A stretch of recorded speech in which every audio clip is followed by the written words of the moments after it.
When I first signed up for these classes, I was thinking that it was going to be a focus on literacy.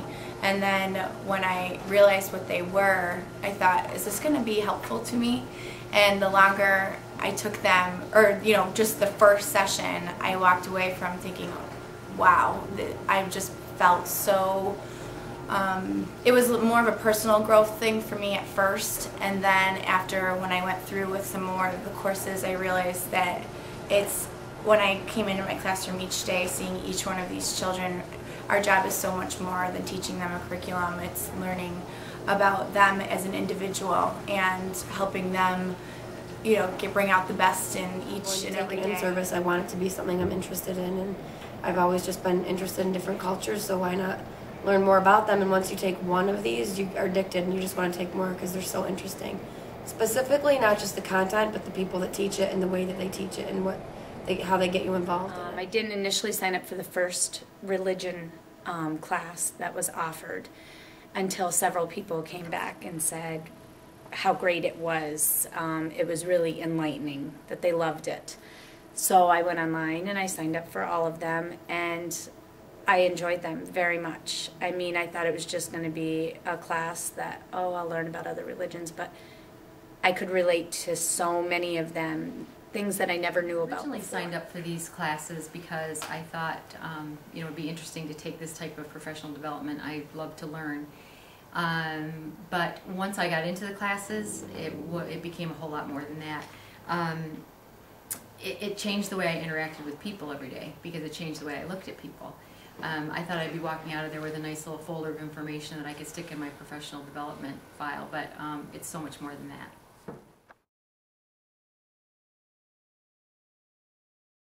Whole subject of contextualizing things, whether it be a piece of literature, a book, a music video, a commercial or a TV show, it helps me with my own family at home. For one thing, it helps me to see where they're coming from, to be able to talk about the things that we see on TV and to talk about why they're good, bad, why, how it impacts us.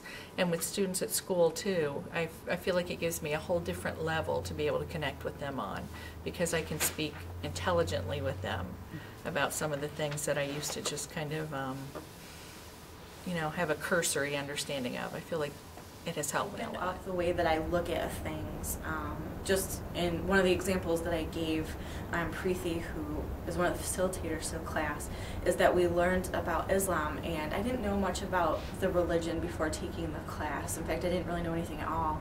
And after learning about it, I went home and I was actually watching an episode of NCIS, and they actually had some stuff about one of the people on the show was Jewish, and then another person on there that was a minor character was Islamic, and just to see them interact and to be able to understand why it was so important for them to try to get along in those backgrounds. And I think before the class, I would have just known on a surface level, and I think it was really meaningful to me. And taking it into my classroom now, I have students of different cultural backgrounds, and it's just making me be more aware and more sensitive to how they perceive things, and I think that makes me a better teacher.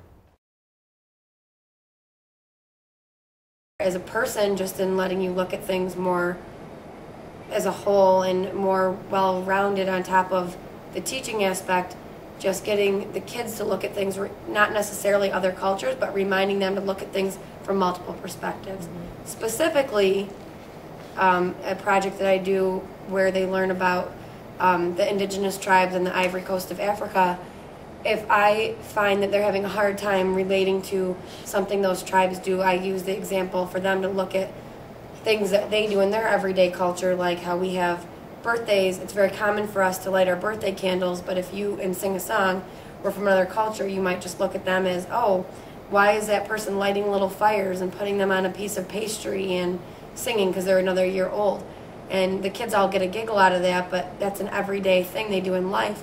So I might teach them about a tribal dance or something they do in a ceremony with these masks, and they might find that to be really abstract or out of their train of thought, but then they understand them a little better if you can teach them to connect it to something that we do that's a little bit way of looking at Kids it. that come in every day with all different kinds of backgrounds, that's something we can't control and don't want to take away, but instead empower them and make them feel, good about all the different areas that they come from, whether it be religious, cultural, ethnic, and it makes me see them for all of that. These classes really made me think about that. Global ideas, global themes into technology has really been interesting for me. It's been a lot of fun because the children enjoy it. They enjoy learning. They enjoy connecting things. Why certain of their classmates can recreate a presidential seal and why other ones can't, because they're Jehovah's Witnesses and it's against their religion to do that. So it's just been really interesting to watch the interaction since I've been more empowered with the knowledge that I've gained through these classes.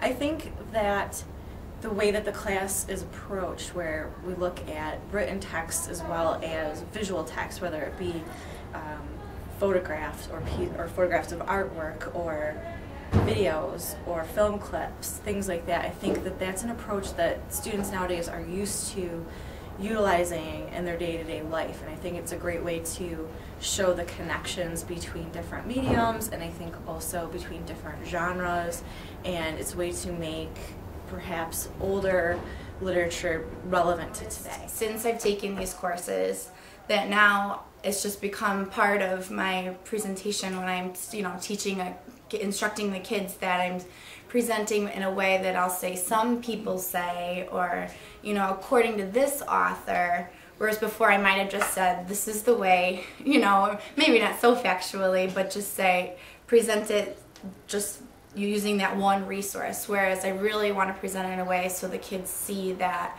this is not the only way to think, or this is not the only author in the world that found this information, so that they can see that there are other perspectives, and then just to make them think, oh, I wonder what else is out there, or what other opinions, because we do present a lot of facts, but we may only use certain resources that are available.